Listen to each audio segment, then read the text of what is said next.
Yes, guys, welcome back to Chelsea Fan TV. Welcome back to another review. We won. We caught life again. Thank the Lord, because I really thought that we were going to end up just taking some scumbag draw out of that performance. But no, we got a lucky penalty. We won the game. We got another 3 points on the board. Thank God. Thank God. That's the only thing I really have to say coming out of that game. I already know the comments are going to be absolutely butchering me because I'm not 100% positive. I'm not smiling from ear to ear and saying, yay, we won the game. We were brilliant. We moved Pochettino and all of that. No, we're not doing all of that. I'm just glad we won. It's like we said in the last video. I'm going to take the W. I'm going to keep it moving. But boy, that performance left a lot to be desired. A lot to be desired. We're just lucky we played a crap team in Crystal Palace who didn't really threaten us too much other than an early flurry of pressure and obviously the threat of Elise from the right-hand side as well. Other than that, there wasn't really too much that scared us. Seemed a little bit tense in the second half, but I think it's just the way that we always seem to come out for second half performances. But we handled the early storm from Palace pretty well. Like, the first 5-10 minutes were a bit worrying. Like, Elise was cooking Colwell on that right-hand side. We were struggling to play the ball out the back. It looked very, very shaky, but we started to find our feet in transition as the game progressed. I thought, well, ignore that. But I thought Gusto, unbelievable. Man of the match. What a performance. I've been saying this is the reason why he is such a necessary signing to us. Because before, it was the corpse of Azpilicueta, and we knew respectfully he wasn't up to the standard that we needed. Gusto was unbelievable. Defensively, offensively, he was literally the only guy doing any sort of overlapping. Massive, massive influence in the first goal. Brilliant in the build-up play, brilliant for the assist. All came through Gusto, and Mudryk gets himself another goal. Big up to Mudryk. Showed flashes of brilliance yet again. There was moments of very good link-up play with him and Nkuku, him and Nicholas Jackson. Second half was not really the best, seemed to peter off a little bit more, but we also seemed to change the setup to something a lot more defensive and just static and crap. But it was all right. It was a good performance from him. Problem is, we just go into half-time with another cross. We can see to yet another cross from the back post. Badiashile, big error. Playing out the back. Colwell just looks absolutely confused. He ends up going to mark, I think, Badiashile's man. And he leaves Elise unmarked. Now we say Caicedo also left him unmarked. But like realistically, he's expecting Colwell to mark him. He gets caught in no man's land. This is more on Colwell, more on Badiashile. We always seem to concede these types of goals from crosses and corners and set pieces. And it's so frustrating because it's the same thing. And we just can't handle these crosses. They kept trying it. Thankfully, their delivery wasn't superb throughout the game, but it was for that moment. And we also just had some dumb moments at the back. The midfield was very shaky.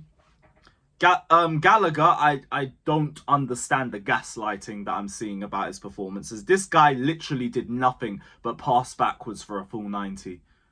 I don't get how he was on the pitch that long. I know everyone's going to reel off the passing stats and everything. I saw this guy hold the ball for too long and pass it backwards for fun. For fun. And I don't understand how people are waxing lyrical about that sort of performance. Caicedo looked good defensively. On the ball, just as suspect, just as shaky. Seemed to put Gallagher under pressure at times too. And that's why I'll be fair on Gallagher. Because there was some times where he received the ball with 3 players around him. And it's like, well, Caicedo, why are you passing it there? Why are you passing it there? And this happened like 4 or 5 times during the match. So that didn't help either. But the midfield just wasn't great. We were only really good in transition in that first half. And that was about it. That was about it. The substitutes were mind-numbing from Poch. Like, we need a goal and he brings on a DM and a centre-back. And I wouldn't have minded Lavia coming on if it was for Gallagher. But we took, like, I don't get it. We took Maatsen off. Like, at the very least, you could have put him a bit closer on the left-hand side. I don't get how Gallagher lasted a full 90. I don't get it.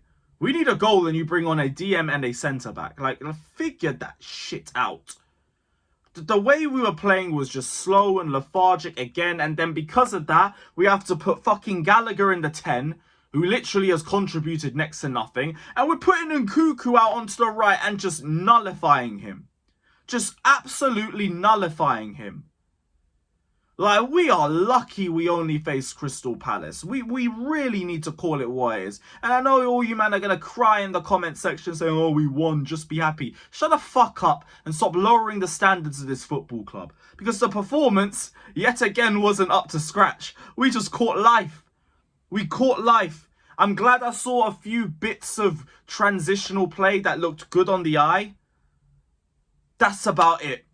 That's about it. We are very lucky to be coming out of this game with a win. That could have easily been a draw. It was literally just a penalty. That's the difference. It's not sustainable. It's not sustainable. Jackson, I thought there was good moments, a link-up play with him. Needs to bury his chance at the end. He has to. He has to do better there. Really not good enough from him. Like, that's the first time I saw Gallagher pass forwards and actually led to something. And then we waste it like that. Unlucky with the offside goal and everything, but there was good moments of link-up play with him. He just needs to know when to drop deep and when to stay forward. Like, I think that's his biggest problem. Like, he never knows when to make the right decision. Sometimes when we're trying to counter-attack, he's in Nkunku's position.